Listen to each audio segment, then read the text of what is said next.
ہر کام اللہ کی رضا کے لیے کرتے تھے۔ خالد ابن ولید رضی اللہ تعالیٰ عنہ وہ امیر لشکر تھے۔ عمر رضی اللہ عنہ نے ان کی طرف خط بھیجا کہ اس خط کے ملنے کے بعد آپ ایک عام سپاہی ہیں اور جو خط لانے والا ہے وہ امیر لشکر ہوگا، آپ واپس میرے پاس آنا چاہیں تو آ جائیں، عام سپاہی بن کے لڑنا چاہیں تو اجازت۔ تو خالد ابن ولید رضی اللہ عنہ نے عام سپاہی بن کے لڑنا پسند کر لیا۔ بعد میں کسی نے پوچھا خالد ابن ولید رضی اللہ عنہ سے کہ آپ ایک لمحے پہلے پورے فوج کے سپہ سالار اور ایک لمحے کے بعد ایک عام سپاہی، تو آپ کو کوئی محسوس نہیں ہوا؟ ان کا مجھے تو کچھ نہیں محسوس ہوا۔ کیوں نہیں محسوس ہوا؟ ان کا اس لیے کہ جب امیر لشکر بن کے لڑ رہا تھا اس وقت بھی میرا مقصد اللہ کی رضا تھی، اور جب میں ایک سپاہی بن کے لڑ رہا تھا اس وقت بھی میرا مقصد، مجھے تو کوئی فرق ہی نہیں پڑا۔ چنانچہ جب مدائن کو فتح کیا گیا تو سعد ابن ابی وقاص رضی اللہ تعالیٰ عنہ نے اعلان کروایا کہ جس مجاہد کے پاس جو بھی غنیمت کا مال ہے وہ لائے، جمع کروائے۔ بڑے دن لوگ چیزیں جمع کرواتے رہے۔ ایک دن ایک آدمی آیا، کپڑے اس کے ایسے پھٹے پرانے سے تھے، لگتا تھا کہ یہ اتنا امیر بندہ نہیں ہے، اور اس نے رومال میں لپیٹا ہوا تھا کسی چیز کو۔ تو سعد بن ابی وقاص عنہ کے پاس آیا اور کہنے لگا کہ حضرت یہ میرے پاس امانت تھی، مجھے ملی تھی، تو یہ آپ لے لیجئے۔ حضرت نے جب رومال ہٹا کے دیکھا تو وہ مدائن کا جو بادشاہ تھا نا، اس کا وہ تاج تھا، اور اس کے تاج کے اندر بڑے قیمتی ہیرے موتی تھے، اور کسی فوج کے بندے کو پتہ بھی نہیں تھا کہ یہ تاج ہے کس کے پاس۔ تو بڑی حیرانی ہوئی کہ اگر یہ بندہ اپنے پاس رکھ لیتا تو ایک ہیرا اور موتی بیچتا تو اس کی زندگی ٹھاٹھ سے گزرتی، مگر یہ کتنا امین ہے، امانت دار ہے کہ اس غریب سے بندے نے یہ چیز بھی لا کر دے دی۔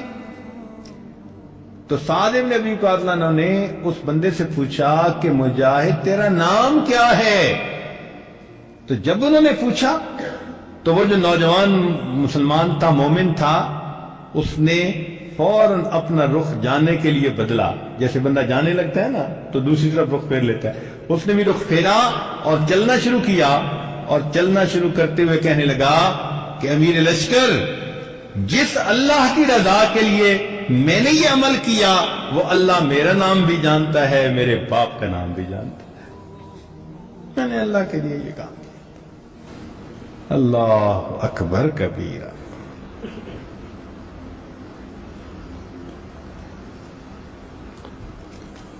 اچھا، اب یہاں پر ایک ذرا اور بھی نقطہ سمجھ لیں۔ کہتے ہیں جی کہ رابعہ بصری ایک مرتبہ ایک ہاتھ میں اس نے آگ اٹھا لی اور دوسرے میں پانی۔ تو کسی نے پوچھا کہ کہاں جا رہی ہو؟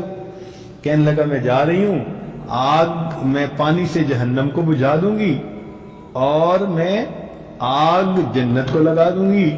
لوگ یا تو جہنم کے ڈر سے عبادت کرتے ہیں یا پھر جنت کی طلب میں عبادت کرتے ہیں، اللہ کے لیے نہیں کرتے، لہذا میں چاہتی ہوں کہ میں ایسا عمل کر دوں۔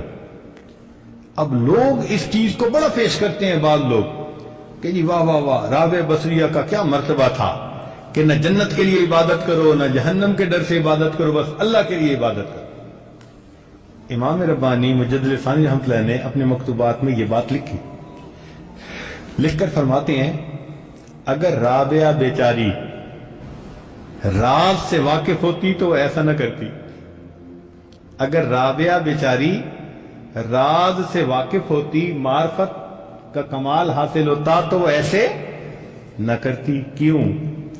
اس لیے کہ جب اللہ نے قرآن میں خود کہہ دیا واللہ یدعو الی دار السلام، اللہ تمہیں سلامتی والے گھر کی طرف بلاتا ہے، تو معلوم ہوا کہ اللہ سے جنت مانگنا اللہ کی عین رضا اور منشا کے مطابق ہے۔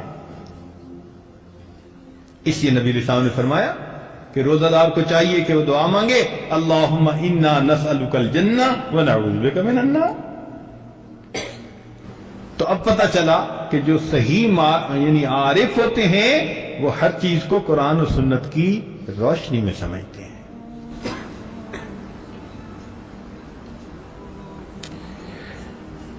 چنانچہ حدیث پاک میں آتا ہے کہ اے میرے بندے، ایک تیری مرضی اور ایک میری مرضی، ایک تیری مرضی اور ایک، اگر تو چاہے کہ وہ پورا ہو جو میری مرضی ہے، اگر تو چاہے کہ وہ پورا ہو جو تیری مرضی ہے، تو اے میرے بندے میں تجھے تھکا بھی دوں گا اور تیری مرضی کو بھی پورا نہیں ہونے دوں گا، اور اگر تو چاہے کہ وہ پورا ہو جو میری مرضی ہے، اے میرے بندے میں تیرے کاموں میں تیری کفایت بھی کروں گا اور تیری مرضی کو بھی پورا کر دوں گا۔